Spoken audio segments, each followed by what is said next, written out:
we are back on the air. This is Richard R.J. Eskow sitting in for Thom, and joining me now is a good friend and one of the nation's best experts in the area of social insurance. Nancy J. Altman is the president of Social Security Works. She has encyclopedic knowledge on this topic, and she has recently written a piece that I liked very much regarding Bernie Sanders and the new Medicare for All bill.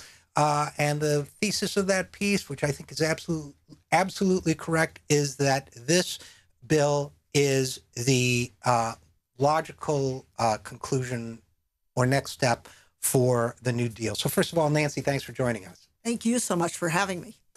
Secondly, how much did I mangle the thesis of your I think you're exactly essay? right, but it's not. You started to say final, and it's not. It's right. The next step. I took it back. I know. Yeah. Because Franklin Roosevelt and the others around him were visionaries, and we have not come close to achieving their vision. But one of their elements of that vision was universal, high-quality health care for everyone. And so when we talk about universal and high quality, I mean, those are, to me, two compelling words. And they're two words that cannot, look, let me preface my comment by saying I want to defend the Affordable Care Act, but I think there are two words that cannot be applied to the status quo. One, because we know that at least 20 million people in this country, more actually, are not covered under the Affordable Care Act. So it's not universal. Secondly, high quality. You know, I've written about this a lot, the fact that the actuaries tell us that the average family of four with quote unquote good employer coverage will pay, on average, almost $11,000 a year out of pocket costs. That is not affordable. That is correct. But let me say one more thing about the vision of the New Deal, and then go back to the Affordable Care, or the Obamacare, or called the Affordable Care Act. Part of their vision was not just universal high-quality health care, but sick pay, because their attitude was, if you get sick, of course you need treatment, but you're also not getting an income. And we are not close yet to having universal paid sick leave for every worker.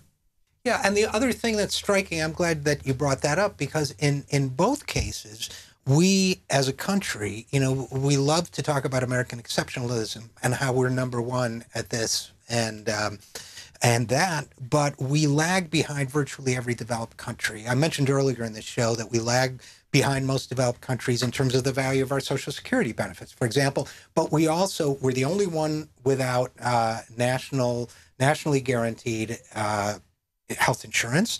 And we're pretty much at the bottom when it comes to sick leave, family leave to care for a sick one, vacation leave, the things that we who like to be number one aren't number one at, which also happen to be, we like to brag that we're a family values country, but they also happen to be the things that allow families to lead a wholesome life together. Absolutely. And that's why the Democrats really detoured away from the principles underlying the New Deal and really fighting for working people by having government provide, because government can do it most efficiently, most fairly, most well, providing these benefits through Social Security, through Medicare for All.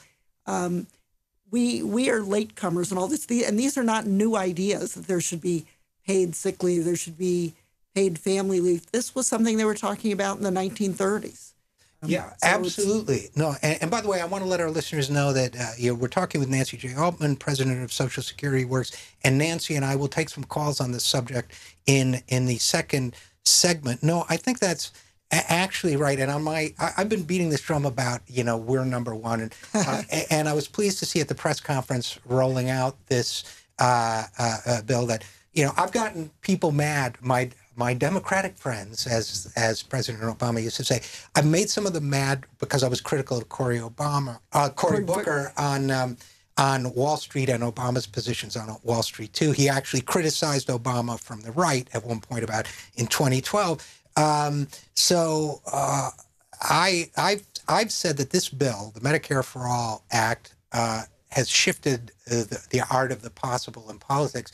And when you get me to compliment Cory Booker, we know we've shifted the art of the possible. But I thought Cory Booker made a great point, speaking to my pet peeve, in the press conference when he said we're always going around saying we're number one, yet we're way at the bottom at this issue that matters most, this life and death issue. Don't you think he was exactly right? Exactly right. You know, no one in other countries, you can't find people in Canada or France or Britain or any other country saying, oh, we want the American system. We want to spend 18% of our GDP instead of 8% on healthcare. We want to have a high out-of-pocket cost. We want to have all this paperwork, filling out insurance forms. Nobody wants that.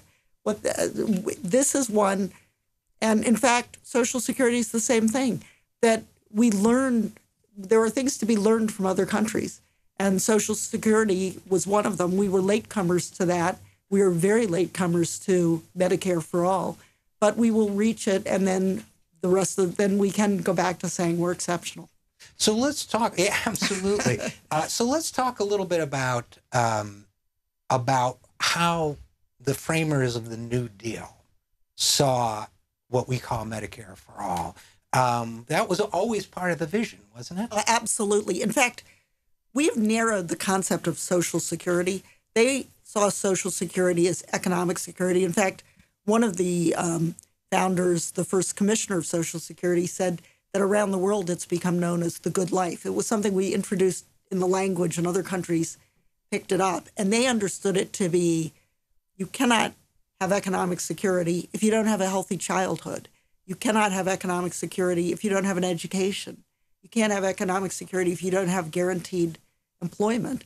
And you certainly can't have economic security if you're one illness away from bankruptcy. And so they almost proposed it as part of the Social Security Act, and President Roosevelt was planning to do it, and then World War II intervened. You know, we've talked about this before, Nancy Altman, but this is the first time I've really kind of glommed onto this in a different way.